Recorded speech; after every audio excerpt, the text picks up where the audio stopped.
नमस्कार, इस वक्त मुझे मुंबई के आज़ाद मैदान में आप जो मेरे पीछे भीड़ देख रहे हैं वो भीड़ है जो देश की आज़ादी के बाद कहा जाता है महाराष्ट्र लोग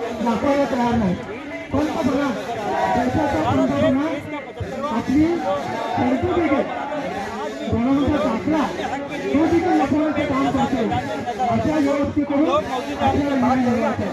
क्या समस्या है लड़ाई बोल के बच्चे हो जो महाराष्ट्र की सरकार है या केंद्र सरकार इनकी मांगों को नजर नहीं आ रहा है? सर, सबसे पहले तो आपका नाम रमाकांत दिलीप बने, संयुक्त मराठी मुंबई।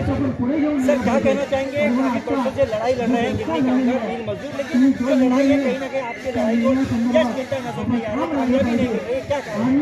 त्याला कारण एकच आहे, म्हणजे देवेंद्र फडणवीस महाराष्ट्र राज्याचे मुख्यमंत्री माननीय देवेंद्र फडणवीस हे याला सर्वस्वी जबाबदार आहे. कारण त्यांनी स्वतःच सांगितलेलं आता विधानभवनात जेव्हा की कोणत्याही मंत्र्यांना काहीच महत्त्व नाही, एकमेव कोण असेल तर मुख्यमंत्री. म्हणजे गिरणी कामगारांचा प्रश्न असो तर महाराष्ट्रातील अन्य जे काय प्रश्न आहे त्याला जर कोण सोडवण्यापासून लांब नेत असेल तर त्याला कारण एकच आहे, माननीय देवेंद्र फडणवीस. त्यामुळे गिरणी कामगारांचा प्रश्नही जर आज सुटत नसेल तर गेली 12 वर्ष सत्तेत असून सुद्धा देवेंद्र फडणवीसांचंही अपयश आहे की गिरणी कामगारांचा प्रश्न ते सोडवत नाहीत, ते जाणून बुजून सोडवत नाहीत की तिकडे दुर्लक्ष करतात. हा मात्र त्यांचा विषय असेल, परंतु गिरणी कामगारांचा विषय देवेंद्र फडणवीसमुळे सुटत नाही मात्र निश्चितपणा. लेकिन कितने लोगों को अब तक जो घर है वो दिया गया और कितने लोग हैं जो गिरणी कामगारांची टोटल जी अर्ज भरले गेले होते ते जवळपास 1,74,000 आणि आता त्यामध्ये जे अर्ज आहेत छाननी करून 1,48,000 अर्ज उरले आणि त्यातले 1,02,000 गिरणी कामगार पात्र झाले आणि त्यापैकी फक्त मुंबईमध्ये जर पकडलं तर 12 ते 12,500 घरं फक्त दिली गेलेली आहेत आणि 2,500 घरं कोण पनवेलला दिली गेली. तशी 15,000 घरं गिरणी कामगारांना दिली आणि गिरणी कामगारांच्याच वाट्यातील जवळजवळ 6,764 घरं ही ट्रान्झेस कॅम्पच्या नावाखाली दुसऱ्या म्हणजे बिल्डिंगला ट्रान्झेस कॅम्प म्हणून देण्यात आली. ही हक्काची गिरणी कामगारांची घरं होती, ही गिरणी कामगारांनाच मिळाली पाहिजे. ते आता तर मुंबईमध्ये ट्रान्झेस कॅम्प हा प्रकारच उठलेला नाही. त्यामुळे ती जी काय घरं आहे ती पुन्हा 6,000-6,500 घरं ही त्वरित गिरणी कामगारांना खरं तर दिली गेली पाहिजे ही आमची प्रमुख मागणी. पण धरावी का पुनर्वसन हो रहा है, आप लोग मांग करें कि गिरनी कामगारों को घर दिया जाए, क्या लगता है? आम्ही बोलत नाही खरं.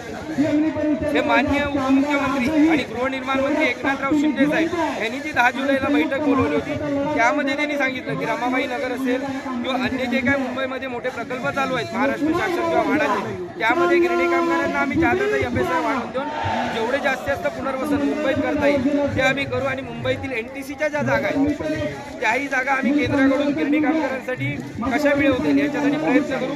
त्या पार्श्वभूमीवर NTCचे जे काय अधिकारी होते त्यांनाही बोलवण्यात आलं होतं आणि त्यांना NTCच्या किती जागा आपण गिरणी कामगारांसाठी उपलब्ध करून देऊ हेही विचारण्यात आलं.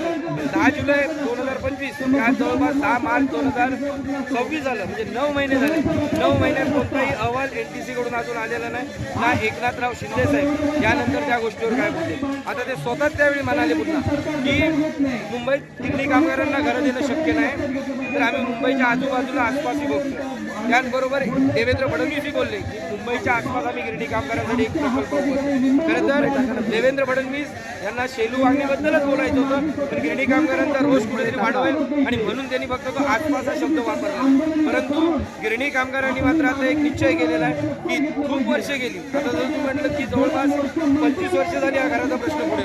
25 वर्षात फक्त 12,000 घरं मिळालेली आहेत आणि 1,00,000 गिरणी कामगार आमचा अजूनही रस्त्यावर आहे, तो न्याय हक्कासाठी लढतो. त्यामुळे आता आम्ही त्याच निश्चयानं आलेला इथे जर आम्हाला घरं मिळाली नाहीत किंवा तसा ठोस निर्णय जर झाला नाही तर मात्र आझाद मैदान सोडायचं नाही या भूमिकेतच गिरणी कामगार आणि वारसात आलेले.